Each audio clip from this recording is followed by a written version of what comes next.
Nous arrivons maintenant dans le vif du sujet. Je vous présente en un peu plus de 6 minutes les compétences humaines. Dans la précédente vidéo, compétences vous a été présentée. Je vous propose de commencer par un rappel à son sujet. Une compétence est une accumulation de connaissances apprises dans un contexte donné. On l'appelle aussi un savoir-agir. Et quand vous multipliez les occasions de l'améliorer dans divers contextes, situations et avec des variables, alors cette compétence devient un agir réel.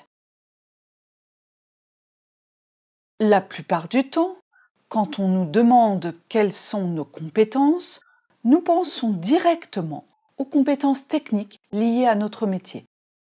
Si je prends mon propre cas, ce qui me passe par la tête au moment où j'écris le script de cette vidéo est la compétence suivante.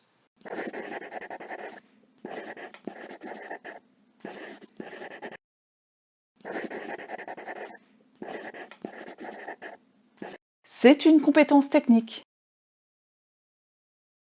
Pourtant, nous oublions ou nous reléguons à la seconde place l'autre type de compétence, les compétences humaines. Les compétences sont donc de deux types. Il y a les compétences techniques qui nous viennent naturellement à l'esprit, comme vous l'aurez compris. Vous croiserez également le terme anglais hard skills. Elles sont facilement identifiables dans un CV. Au travers des rubriques comme expérience, compétences, et même au travers de celles qui a trait aux formations. Mais les compétences techniques seules, même devenues des agirs réels, ne sont pas suffisantes pour mener à bien ses missions dans son poste de travail. Elles sont associées au second type de compétences, les compétences humaines, encore appelées soft skills. Les compétences humaines sont un ensemble de compétences interpersonnelles et d'attributs personnels.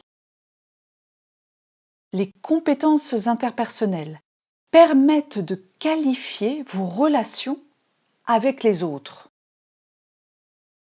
comme la politesse, le sens du collectif ou encore la coordination. Alors que vos attributs personnels sont relatifs à vous et ils sont on ne peut plus variés.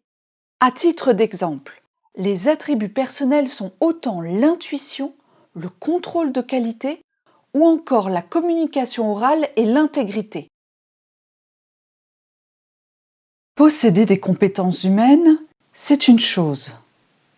Mais cela ne suffit pas à réussir dans son poste. Il faut avant tout les activer en les combinant ou non entre elles et avec des compétences techniques. Par exemple, en tant que conceptrice de formation, je suis créative. J'ai de nombreuses opportunités pour imaginer les parcours de formation les plus adaptés aux apprenants et au contexte notamment. Et pour l'être encore plus, et ainsi avoir des idées pour d'autres. Je suis curieuse et m'ouvre à la nouveauté au travers de ma veille technologique, par exemple. Et j'utilise de plus en plus mon intuition. Mais aussi créative que je sois, mes idées ne serviraient pas les apprenants si je n'avais pas quelques compétences techniques avancées sur PowerPoint. Maintenant, vous savez que les compétences humaines sont non techniques et spécifiques à la personne. Elles déterminent même ses forces en tant que meneur, facilitateur, médiateur et négociateur, selon Marcel Robles. Elles ont deux autres spécificités encore qui ont trait à leur pouvoir de transfert. Découvrons-les. D'une part, les compétences humaines ne sont pas rattachées à un métier en particulier. D'autre part, elles ont la particularité de traverser la sphère professionnelle. En effet, une compétence humaine peut aussi se révéler, parce qu'elle a été activée, dans la sphère privée, dans son quotidien, dans la rue, dans une association, etc. Et l'inverse est vrai aussi. Maintenant, imaginez un instant une combinaison réussie entre vos compétences techniques et vos compétences humaines. Imaginez monter en compétences vers un agir réel et de développer d'autres compétences encore, notamment humaines.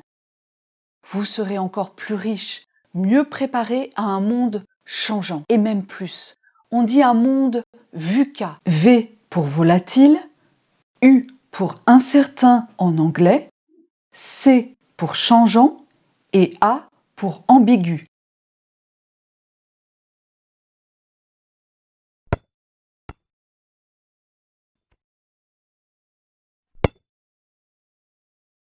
Cette vidéo se termine.